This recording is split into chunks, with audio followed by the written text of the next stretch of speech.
Welcome to GST with Raj. இப்போ இந்த வீடியோஸை நாம் என்ன பார்க்க போகிறோம்னா, பேங்க் ரெக்கன்சிலேஷன் மேட் ஈஸி, அதாவது பேங்க் ரெக்கன்சிலேஷன் எப்படி நம்ம ஃபாலோ பண்ணணுன்னு பார்க்க போகிறோம். இதில் வந்து நிறைய இது மூலிமா நாம் என்ன தெரிஞ்சுக்கலாம்னா, இந்த வீடியோ மூலிமா பேங்க் ரெக்கன்சிலேஷன் எப்படி நம்ம பண்ணணுங்க, அதுக்குண்டான ப்ரொசீஜர் என்ன, அதுக்குண்டான ரூல்ஸ் அண்ட் ரெகுலேஷன்ஸ் என்ன, அதுக்குண்டான ப்ராசஸ் என்ன, இப்போ நம்ம ஈஸி டு வேவாக இந்த வீடியோஸில் நம்ம பார்க்கலாம். வாங்க. What is the bank reconciliation? Bank reconciliation என்ன? பேங்க் ஸ்டேட்மெண்ட் வெர்சஸ் லெஜர் இன் புக்கு, இது ரெண்டுக்கு உண்டான ஸ்டேட்மெண்ட்டை வெரிஃபை பண்ணுறது தான் பேங்க் ரெக்கன்சிலேஷன் சொல்லுவாங்க. இதில் வந்து என்னென்ன பண்ணணுன்னா, வாட் என்டிட்டி மேட்ச், எது மேட்ச் ஆகுது, வாட் என்டிட்டி ஆர் மிஸ்ஸிங், எந்தெந்த ஸ்டேட்மெண்ட் வந்து மிஸ் ஆகுது, வாட் கரெக்ஷன் ஆர் நீடட், எதில் நம்ம கரெக்ஷன் பண்ணணும், இப்போ இதெல்லாம் நம்ம இதெல்லாம் நம்ம சரி பண்ணணும். அடுத்து why do we do bank reconciliations, ஏன் நம்ம பேங்க் ரெக்கன்சிலேஷன் பண்ணணும், fine charge, interest, cheque or bounced payment not recorded, bounce payment not recorded, இதெல்லாம் வந்து தெரிஞ்சுக்க நம்ம பேங்க் ரெக்கன்சிலேஷன் பண்ணணும். Detect duplicate or missing entries, ஒரு டபுள் என்ட்ரி போட்டு வச்சுருப்போம், சில விஷயங்கள் வந்து பேங்க் ஸ்டேட்மெண்ட்டில் இருக்கும், பட் புக்ஸ் ஆஃப் லெஜரில் இருக்காது, சில விஷயங்கள் வந்து புக் ஆஃப் லெஜரில் இருக்கும், பேங்க் ஸ்டேட்மெண்ட்டில் இருக்காது. இப்போ இதெல்லாம் நம்ம வந்து வெரிஃபை பண்ணுறது தான் ரெக்கன்சிலேஷன் சொல்லுவாங்க. ஓகேங்களா? இது மூலிமா என்னென்ன நமக்கு கிடைக்குதுன்னா, அவாய்ட் எரர் அண்ட் ஃப்ராடு. ஓகேங்களா? நவ் ரியல் பேங்க் பேலன்ஸ் தெரியும், உண்மையான பேலன்ஸ் என்னவோ நம்ம தெரிஞ்சுக்கிறோம். அடுத்து keep book neat and correct, சரியான புக்ஸை நம்ம ஃபாலோ பண்ணுறோம். ஓகேங்களா? பேங்க் ரெக்கன்சிலேஷன் ரூல்ஸ் என்னன்னு நம்ம பார்க்குறோம். கம்பேர்ட் சேம் பீரியட், அதாவது ஃபினான்ஷியல் ஏப்ரல் 1 to 31 March, இதுதான் ஃபினான்ஷியல் இயர்னு சொல்லுவாங்க.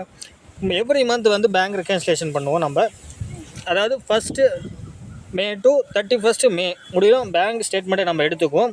புக்ஸ் ஆஃப் வேல்யூவில் ஃபஸ்ட்டு மந்த் உண்டான ஸ்டேட்மெண்ட்டை நம்ம எடுத்துகிட்டு அதை ரெக்கன்சிலேஷன் பண்ணுவோம். ஓகேங்களா? எதை நம்ம செக் பண்ணணும்னு பார்க்கலாம். மிஸ்ஸிங் என்ட்ரிஸ், எந்தெந்த என்ட்ரிஸ் மிஸ் ஆயிருக்குன்னு செக் பண்ணுவோம். Check issued but not cleared, check issue பண்ணியிருப்பாங்க, ஆனால் அதுக்குண்டான கிளியரைசேஷன் இருக்காது. அடுத்து பேங்க் சார்ஜ் அண்ட் இன்ட்ரெஸ்ட்டு, இதெல்லாம் நம்ம இப்போ புக் வேல்யூவில் நம்ம போடாமல் விட்டுருப்போம். டைரக்ட் டெபாசிட் அண்ட் ஆட்டோ டெபிட்டடு, ஓகேங்களா? நிறைய விஷயங்கள் டெபாசிட் பண்ணியிருப்போம், ஆனால் புக் வேல்யூவில் நம்ம போடாமல் என்ட்ரி போடாமல் விட்டுருப்போம். ஓகேங்களா? இப்போ வந்து full step of bank reconciliation. Bank reconciliation full step என்னென்னு நம்ம பார்க்கலாம். ஓகேங்களா? Get your bank statement for a month 1 to 31 May. ஓகேங்களா? பேங்க் ஸ்டேட்மெண்ட்டை 1 மந்த்துக்கு எடுத்துக்கணும். ஓகேங்களா? அடுத்து ஓப்பன் யுவர் புக்கு, நம்மளுடைய புக்கை வந்து ஓப்பன் பண்ணிக்கணும். புக் ஆஃப் அக்கௌண்ட்ஸ் வந்து open your cash book or bank ledger in accounting software or manually. சில விஷயங்கள் வந்து டேலியிலே இருக்கும், சில விஷயங்கள் வந்து நம்ம எக்ஸல்லையும் ஃபாலோ பண்ணியிருப்போம். இதெல்லாம் சேர்த்து வச்சு நம்ம பேங்க் ஸ்டேட்மெண்ட்டுக்கும் புக் வேலையும் வெரிஃபை பண்ணுவோம். ஓகேங்களா? அடுத்து டிக் மேட்சிங் என்ட்ரிஸ், எந்தெந்த என்ட்ரிஸ் வந்து மேட்சாக இருக்குன்னு நம்ம செக் பண்ணுவோம். Go line by line and tick entries that match same date amount in both. ஓகேங்களா? சேம் டேட் சேம் அமௌண்ட் இருந்தால் அதெல்லாம் டிக் பண்ணிக்கிட்டே வரணும். நம்ம புக்ஸ் ஆஃப் வேல்யூலும் பேங்க் ஸ்டேட்மெண்ட்டும் இருக்கான்னு சேமாக செக் பண்ணிக்கிட்டே வரணும். Bank statement and your ledger there are fine, no need for the change, எந்த சேஞ்சும் நம்ம பண்ணக்கூடாது. பட் ஆனால் ரெண்டுலேயும் கரெக்டாக இருக்கிற என்ட்ரிஸ் எல்லாம் நம்ம வந்து செக் பண்ணிகிட்டே வந்து டிக் பண்ணிகிட்டே வரணும். அடுத்து ஐடென்டிஃபிகேட் டிஃப்ரென்ஸ் என்னென்னு நம்ம புக் வேல்யூயும் நம்ம செக் பண்ணணும், பேங்க் ஸ்டேட்மெண்ட்லேயும் செக் பண்ணணும். புக் வேல்யூ என்னது, இன் பேங்க் பட் நாட் புக்ஸு, இப்போ பேங்க்கில் வந்து என்ட்ரிஸ் வந்திருக்கும், பட் ஆனால் புக்ஸில் நம்ம போட்டிருக்க மாட்டோம். In books but not in bank, புக்ஸில் நம்ம என்ட்ரி போட்டிருப்போம், பட் பேங்க் ஸ்டேட்மெண்ட்டில் வந்து அது இருக்காது. இப்போ இது நம்ம செக் பண்ணுவோம். அடுத்து ரெக்கார்ட் மிஸ்ஸிங் என்ட்ரிஸ்னால் pass journal entries in books for, அதாவது பேங்க் சார்ஜஸ் நம்ம போடாமல் விட்டுருப்போம். அதாவது பேங்க் சார்ஜஸ் நம்ம வந்து டேலிலையோ நம்ம போடாமல் விட்டுருப்போம். புக்ஸ் ஆஃப் அக்கௌண்ட்ஸில் மெயின்டைன் பண்ணாமல் விட்டுருப்போம். இன்ட்ரெஸ்ட் ரிசீவ்டை மெயின்டைன் பண்ணாமல் விட்டுருப்போம். ஆட்டோ டெபிட்டை மெயின்டைன் பண்ணாமல் விட்டுருப்போம். Direct credit. ஓகேங்களா? அடுத்து பவுன்ஸ்டு செக்கை நம்ம இது பண்ணாமல் விட்டுருப்போம். அடுத்து வந்து ப்ரிப்பேர் பிஆர்எஸ்னால் prepare bank reconciliation statement with adjustment, நிறைய அட்ஜஸ்ட்மெண்ட்டு நம்ம பண்ணணும். ஓகேங்களா? ஃபார் எக்ஸாம்பிள்ஸ், அடுத்து adjustment of bank reconciliation statement என்னென்ன போட்டிருக்காங்க பாருங்கள். 5வது பாயிண்ட். ஓகேங்களா? Cheque issued not cleared. ஓகேங்களா? இதை ஆட் பண்ணணுமா லெஸ் பண்ணணுமா, இதுதான் நம்மளுடைய இது.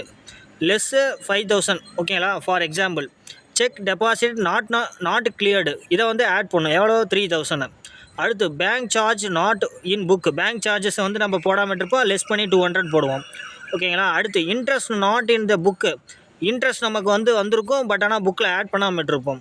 அடுத்து டைரக்ட் டெபாசிட் இன் பேங்க், டைரெக்டாக டெபாசிட் பண்ணியிருப்போம், பட் ஆனால் புக் வேலையெல்லாம் நம்ம மெயின்டைன் பண்ணாமல் இருப்போம்.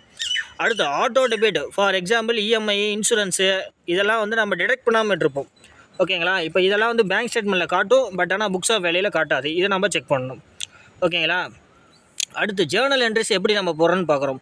பேங்க் சார்ஜஸ்க்கு என்ன Journal entry, bank charges account data to bank account ஓகேங்களா, பீயிங் பேங்க் சார்ஜ் ரெக்கார்டட் ஓகேங்களா. அதே இன்ட்ரெஸ்ட் கிரெடிட்டடு, இன்ட்ரெஸ்ட் வந்து கிரெடிட்டடுக்கு எப்படி போகணும்னா bank account data to interest income account ஓகேங்களா 200 ஃபார் எக்ஸாம்பிளுக்கு அந்த அமௌண்ட் போட்டிருக்கோம் ஓகேங்களா. அடுத்து being interest received from bank, interest receive ஆயிடுச்சு ஓகேங்களா. அடுத்து வந்து ஃபார் எக்ஸாம்பிள் கால்குலேஷன் வந்து பாருங்கள். பேலன்ஸ் ஆஸ் பர் த கேஷ் புக் வந்து 10,000 இருக்குது, less bank charges not recorder, bank charges record பண்ணாமல் இருப்போம், அது 200 லெஸ் பண்ணிக்கிறோம். அடுத்து check issued not clear rate, check issue பண்ணியிருப்போம் ஆனால் டிடெக்ட் பண்ணாமல் இருப்போம், புக் ஆஃப் வேலையில் 1000 ரூபீ இது பண்ணோம். அடுத்து வந்து add interest received, interest receive ஆகிருக்கு, ஆட் பண்ணாமல் இருப்போம். அட்ஜஸ்ட்மெண்ட் என்ன 9000 ஓகேங்களா. பேங்க் சார்ஜஸ் நாட் ரெக்கார்டர் வந்து 200 மைனஸ் பண்ணிக்கிறோம். Check issued not clear date வந்து 1000 ரூபியை வந்து லெஸ் பண்ணிக்கிறோம். இன்ட்ரெஸ்ட் ரிசீவ் ஆகிருக்கும் ஆனால் புக் வேலையில் ஆட் பண்ணாமல் இருப்போம், அது வந்து 200 ஆட் பண்ணிக்கிறோம். இங்கே பாருங்கள் அட்ஜஸ்ட்மெண்ட் பேங்க் பேலன்ஸ் 9000 ஃபார் எக்ஸாம்பிளுக்கு இது போட்டிருக்கோம் நம்ம. அடுத்து now the balance matched with bank statement reconciliation is completed, இதெல்லாமே நம்ம கரெக்டாக ஃபாலோ பண்ணோன்னா பேங்க் ஸ்டேட்மெண்ட் கம்ப்ளீட் ஆகிரும் ஓகேங்களா. அடுத்து ஃபைனல் அவுட்புட் என்னன்னு பார்க்கலாம். பேங்க் ரெக்கன்சிலேஷன் ஸ்டேட்மெண்ட் என்ன போட்டிருக்காங்க பாருங்கள்.